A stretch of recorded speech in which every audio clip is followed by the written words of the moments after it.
Baik, Assalamualaikum warahmatullahi wabarakatuh. Salam sejahtera. Baik, kita berjumpa bagi sesi perbincangan berkaitan dengan kursus KBK 3133, murid berkeperluan pendidikan khas dan juga masalah pembelajaran spesifik. Untuk kuliah yang pertama ini, kita akan lihat berkaitan dengan definisi, konsep dan sejarah perkembangan pendidikan khas di Malaysia dan juga di luar negara. Baik, dari segi pengenalan, kalau kita lihat tujuannya adalah memahami pendidikan khas dari segi definisi, konsep dan sejarah perkembangannya. Jadi dalam sesi kuliah ini kita akan bincangkan berkaitan dengan definisi pendidikan khas, konsep pendidikan khas, sejarah perkembangan matlamat pendidikan khas dan juga kesimpulan.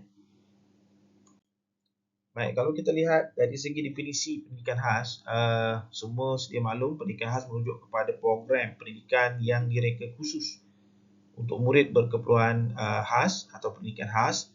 Program ini memberi fokus kepada keperluan pembelajaran yang berbeza dan memastikan peluang pendidikan yang adil untuk semua.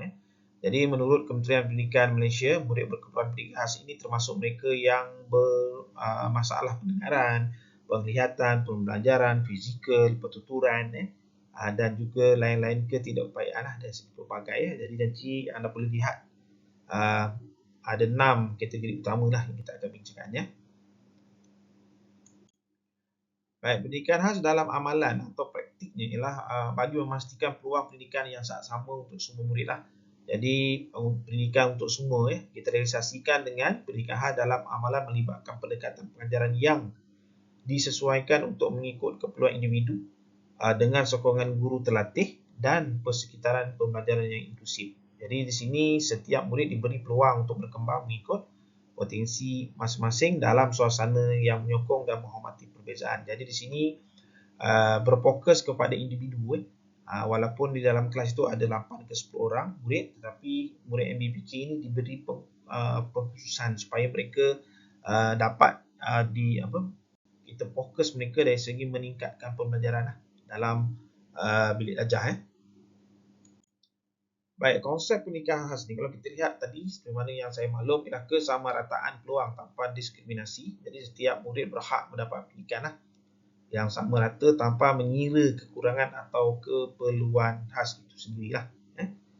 Dan individualisasi pendekatan pengajaran ni kalau kita lihat kaedah pengajaran disesuaikan mengikut keperluan, kebolehan dan gaya pembelajaran setiap murid. Jadi integrasi dan pendidikan inklusif juga diterapkan yang mana murid berkeperluan PKD belajar bersama rakan sebaya dalam persekitaran sekolah biasa atau sekolah perdana lah. Jadi dari segi aspek pemerkasaan diri murid berkeperluan pendidikan khas ini, dia dapat membangunkan keyakinan dan kemahiran untuk berdikari dalam kehidupan seharian. Kita lihat di sini ya. Baik, seterusnya dari segi prinsip.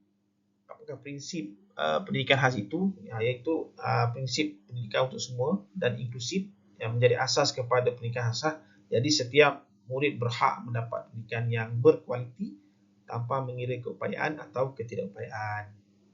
Jadi kalau guru perlu memainkan peranan penting dalam mewujudkan persekitaran pembelajaran yang menyokong dan inklusif di mana setiap murid dihargai dan diberi peluang untuk berkembang mengikut potensi masing-masing terutama dalam bilik darjah.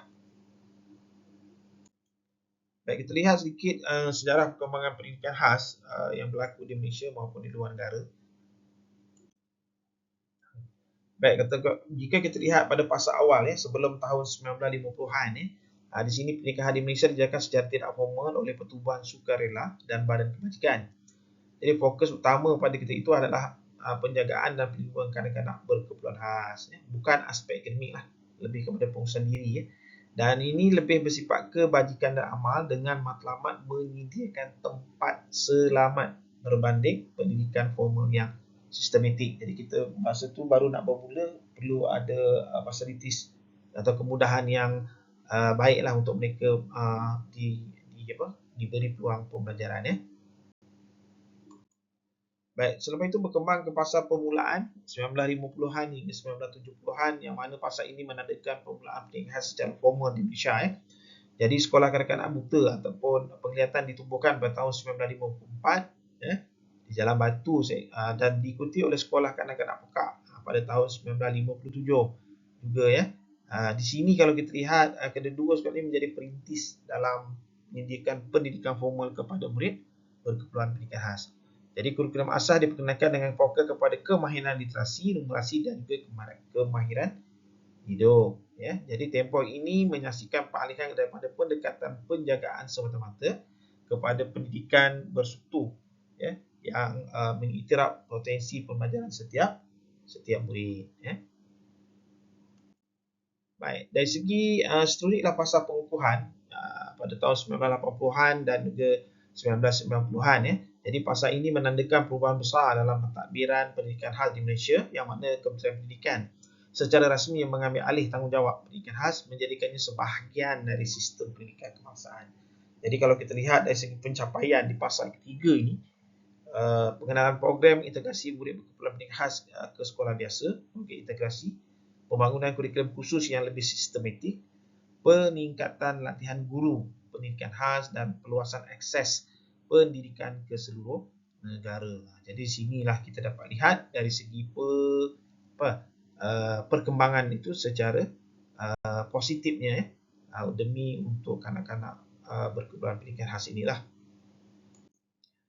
Jadi dan seterusnya bila kita masuk ke tahun 2000, bermula fasa inklusif dan juga pemantapan, di mana dari tahun 2000-an hingga kini konsep pendidikan inklusif diperluas selaras dengan Salamanca Statement dan Education for All (IFA). Jadi di sini mula diperkenalkan KSSR, Kurikulum Standard Sekolah Rendah, dan KSSM, Kurikulum Standard Sekolah Menengah Pendidikan Khas, yang mana memantapkan kurikulum khusus untuk murid berkeperluan pendidikan khas inilah.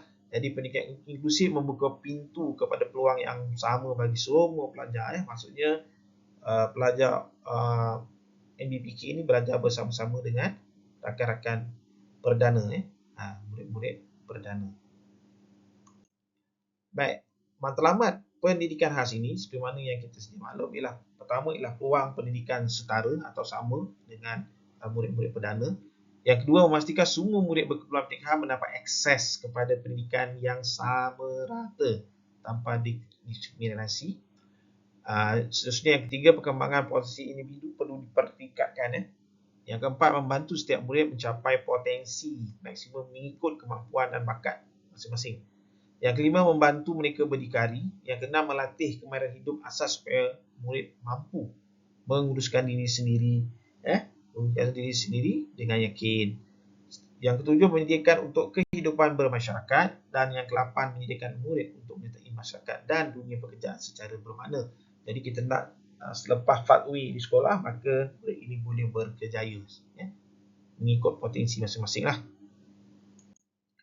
Seterusnya, kepentingan pendidikan khas ini, kalau kita lihat pendidikan khas bukan sekadar program pendidikan, tetapi merupakan tonggak keadilan sosial dan hak asasi manusia. Jadi setiap individu tanpa mengira keperluan pendidikan khas, mereka berhak mendapat peluang pendidikan yang sama dan berkualiti. Jadi melalui pendidikan khas, kita memastikan setiap seorang pun tertinggal dalam arus pembangunan pendidikan negara. Okey, seterusnya kalau kita lihat dari segi kesimpulan, secara menerusnya pendidikan khas terus berkembang mengikut keperluan semasa dan dasar terkini. Jadi komitmen berterusan diperlukan untuk memastikan pendidikan yang adil, inklusif dan berkualiti untuk semua murid berkeperluan pendidikan khas. Jadi setiap individu berhak mendapat peluang pendidikan yang sama tanpa mengira cabaran yang dihadapi, dan bersama-sama kita dapat membina masa depan yang lebih cerah untuk semua pelajar. Jadi mereka ini perlu diberi peluang untuk mereka meningkatkan potensi diri mereka setakat mana yang mereka boleh lah. Dan ini antara cabaran dan peluang yang boleh kita bincangkan bersama bagi murid ini. Pertama ialah cabaran, kita lihat dulu ialah kekurangan sumber dan kemudahan. Jadi di sini lebih kepada fasilitis lah, bangunan mesra OKU dan juga mungkin bilik darjah yang kondusif yang diperlukan oleh mereka. Yang kedua ialah tahap kesedaran masyarakat. Ini kita tahu masih lagi berada di tahap yang rendah, walau bagaimanapun sekarang ini bila 2-3 tahun yang lepas dah mula masyarakat melihat OKU ini juga sebagai salah satu anggota masyarakat yang memberi sumbangan kepada pembangunan negara. Seterusnya ketiga, keperluan latihan guru yang lebih komprehensif. Ini penting untuk memastikan konsistennya, maka guru-guru ini perlu diberi latihan khusus untuk murid pendidikan khas inilah. Okey, seterusnya peluang. Kalau kita lihat kemajuan teknologi dalam pendidikan, yang mana kita lihat kemajuan teknologi ini boleh banyak membantu dari segi proses pengajaran dan pembelajaran dan belajar. Dasar inklusif yang semakin diperkukuh.